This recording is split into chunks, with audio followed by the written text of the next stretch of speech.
Iran, एक देश जो इतिहास में डूबा हुआ है, हजारों साल पुरानी तहजीब का दावा करता है। साइरस द ग्रेट के दौर में हखामनी सल्तनत के उरूज से लेकर सासानी खानदान के जवाल तक ईरान का तारीखी सफर शान शौकत और उतार चढ़ाव दोनों से भरा हुआ है। 7वीं सदी ईस्वी में इस्लाम का ज़ुहूर ईरानी तारीख में एक अहम मोड़ था। पर्सिपोलिस के कदीम खंडहरों से लेकर इस्फहान की शानदार मस्जिदों तक ईरान के तारीखी मुकाम इसके अमीर और पेचीदा माजी के गवाह हैं। ईरान की इकोनॉमी, रिसोर्सेज, इंडस्ट्रीज और एक्सटर्नल प्रेशर का एक कॉम्प्लिकेटेड मिक्स है। 20वीं सदी के शुरुआत में तेल के रिजर्व्स की खोज ने ईरान को ग्लोबल एनर्जी मार्केट में एक इंपॉर्टेंट प्लेयर बना दिया। न्यूक्लियर प्रोग्राम के जवाब में सैंक्शंस ने ईरानी इकोनॉमी को अफेक्ट किया। इन चैलेंजेस के बावजूद ईरान ने रेजिलियंस दिखाई है, अपनी इकोनॉमी को डाइवर्सिफाई कर रहा है। मैन्युफैक्चरिंग, एग्रीकल्चर और टूरिज्म ने ग्रोथ के साइंस दिखाए हैं।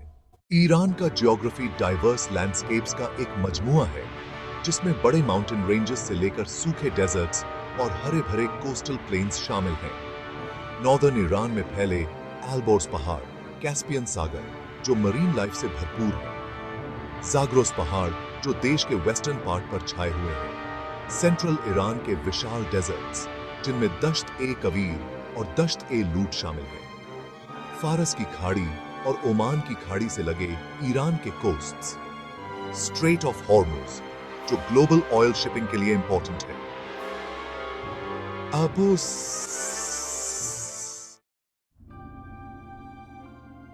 ईरान की मिलिट्री एक कॉम्प्लेक्स और मल्टीफैसेटेड फोर्स देश की सिक्योरिटी और रीजनल इन्फ्लुएंस में इंपॉर्टेंट रोल प्ले करती है। आर्मी, ट्रेडिशनल आर्म्ड फोर्सेस, जिसमें ग्राउंड, नेवल और एयरफोर्स शामिल हैं, ईरान की बॉर्डर्स और टेरिटोरियल इंटेग्रिटी के डिफेंस के लिए जिम्मेदार हैं। इस्लामिक रेवोल्यूशनरी गार्ड कोर्स या IRGC, एक पैरेलल मिलिट्री फोर्स, ईरानी सोसाइटी में एक यूनिक और पावरफुल रोल प्ले करता है। IRGC के अपने ग्राउंड, नेवल और एयर यूनिट्स हैं, साथ ही एक पावरफुल इंटेलिजेंस नेटवर्क भी। IRGC के अंदर एक special unit, Quds force, foreign operations करता है, कोवर्ट मिशंस चलाता है और रीजन में एलाइड ग्रुप्स को सपोर्ट करता है।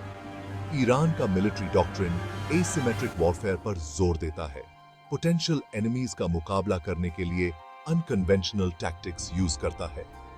मिडिल ईस्ट में अपनी स्ट्रेटेजिक पोजीशन के साथ ईरान की मिलिट्री कैपेबिलिटीज इसे रीजनल सिक्योरिटी डायनामिक्स में एक की प्लेयर बनाती हैं।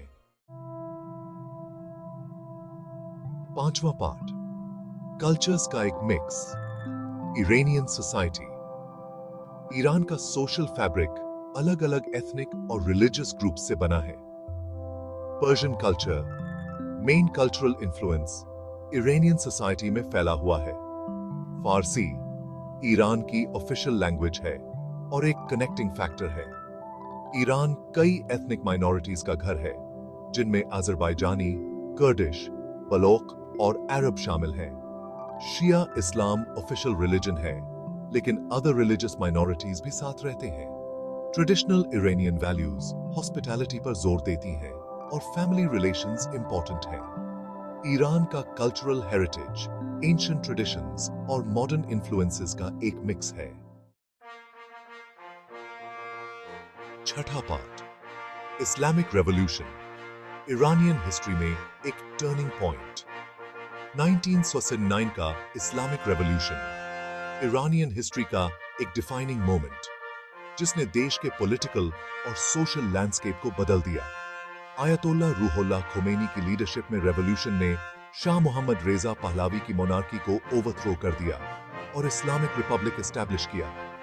शाह का रूल, ऑथोरिटेरियन पॉलिसीज और वेस्ट के साथ क्लोज टाइज की वजह से इरानियन सोसाइटी के अलग अलग सेक्शंस के ग्रोइंग ऑपोजिशन का सामना करना पड़ा।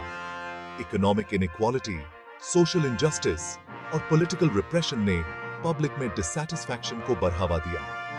एक charismatic religious leader आयतोल्ला Khomeini Shah के खिलाफ रेजिस्टेंस के सिंबल के रूप में उभरे। रेवोल्यूशन तेजी से आगे बढ़ा जिसका अंत जनवरी 1979 में शाह के एग्जाइल होने पर हुआ। इस्लामिक रिपब्लिक के एस्टैब्लिशमेंट ने वाइड स्प्रेड चेंजेस के दौर की शुरुआत की। ईरान के पॉलिटिकल सिस्टम, लीगल स्ट्रक्चर और सोशल नॉर्म्स को बदल दिया। इस्लामिक रेवोल्यूशन का लेगेसी ईरान के पॉलिटिकल और सोशल लैंडस्केप को शेप करना जारी रखे हुए है।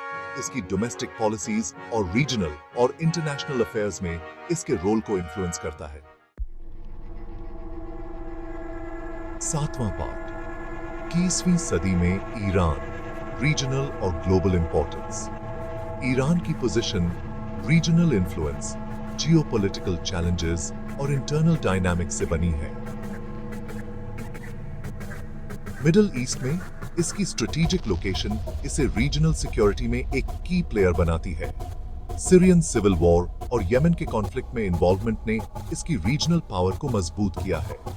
अदर रीजनल प्लेयर्स के साथ इसके रिलेशंस कोऑपरेशन और कंपटीशन का मिक्स है। न्यूक्लियर प्रोग्राम इंटरनेशनल कॉन्फ्लिक्ट का कारण बना हुआ है। सैंक्शंस और डिप्लोमेटिक एफर्ट्स हुए हैं। इन चैलेंजेस के बावजूद ईरान ग्लोबली एक इंपॉर्टेंट प्लेयर बना हुआ है। 8वां पार्ट, न्यूक्लियर इश्यू, एक जियोपॉलिटिकल हॉटस्पॉट। ईरान के न्यूक्लियर प्रोग्राम का इश्यू इंटरनेशनल कंसर्न का एक कांस्टेंट सोर्स और जियोपॉलिटिकल टेंशन का सेंटर रहा है।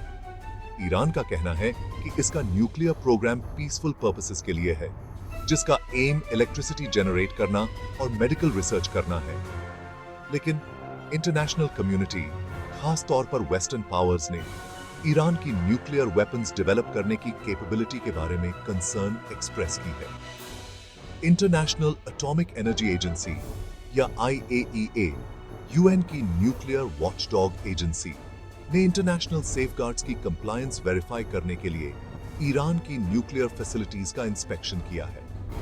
2015 में साइन हुआ JCPOA ने एक major diplomatic breakthrough represent किया, जो सैंक्शंस से रिलीफ के बदले ईरान की न्यूक्लियर एक्टिविटीज को लिमिट करने के लिए एक फ्रेमवर्क प्रोवाइड करता है। 2018 में JCPOA से यूएस के विथड्रॉल ने डील के फ्यूचर पर क्वेश्चन मार्क लगा दिया है और टेंशन फिर से BRH गए हैं। न्यूक्लियर इशू के रीजनल सिक्योरिटी और ग्लोबल नॉन प्रोलिफरेशन एफर्ट्स के लिए सीरियस इंप्लीकेशंस हैं। सोची भरती है।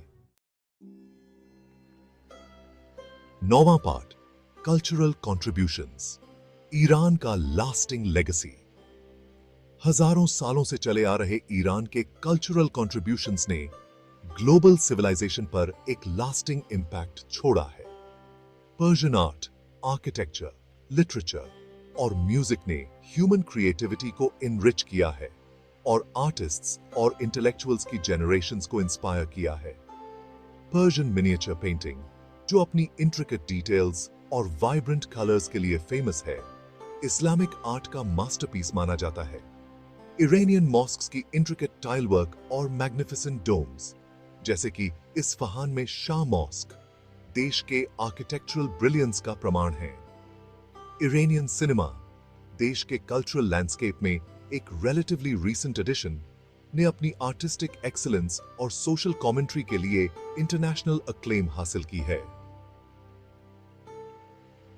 अब्बास कियारोस्तामी और असगर फरहादी जैसे डायरेक्टर्स ने इंटरनेशनल फिल्म फेस्टिवल्स में प्रेस्टिजियस अवार्ड्स जीते हैं। ईरान का कल्चरल हेरिटेज, प्राइड और आइडेंटिटी का सोर्स दुनिया भर के ऑडियंसेस को इंस्पायर और कैप्टिवेट करता रहेगा। 10वां पार्ट, फ्यूचर पॉसिबिलिटीज, एक कॉम्प्लेक्स लैंडस्केप को नेविगेट करना। ईरान का फ्यूचर पाथ इंटरनल और एक्सटर्नल फैक्टर्स के एक कॉम्प्लेक्स इंटरप्ले से बनता है, जो अपॉर्चुनिटीज और चैलेंजेस दोनों प्रेजेंट करता है। देश की यंग और एजुकेटेड पॉपुलेशन अपनी एंटरप्रेन्योरियल स्पिरिट और टेक्निकल स्किल्स के साथ इकोनॉमिक ग्रोथ और डेवलपमेंट के लिए इमेंस पोटेंशियल रखती है। ईरान का strategic location, vast natural resources और diverse industrial base economic diversification और सेल्फ रिलायंस में इंक्रीज के लिए एक स्ट्रॉन्ग फाउंडेशन प्रोवाइड करते हैं। सोलर और विंड एनर्जी जैसे रिन्यूएबल एनर्जी सोर्सेज का डेवलपमेंट ज्यादा सस्टेनेबल एनर्जी फ्यूचर की तरफ एक रास्ता प्रोवाइड करता है। अपने रिच कल्चरल हेरिटेज और डाइवर्स नेचुरल लैंडस्केप्स के साथ ईरान का टूरिज्म पोटेंशियल लार्जली अनटैप्ड है। इंटरनेशनल कम्युनिटी, खास तौर पर वेस्टर्न पावर्स के साथ ईरान के रिलेशंस इसके फ्यूचर पॉसिबिलिटीज को शेप करने में इंपॉर्टेंट रोल प्ले करेंगे। ईरान का फ्यूचर अनसर्टेन है, लेकिन ग्रोथ, प्रोग्रेस और रीजनल इन्फ्लुएंस की इसकी कैपेबिलिटी अनडिनायबल है।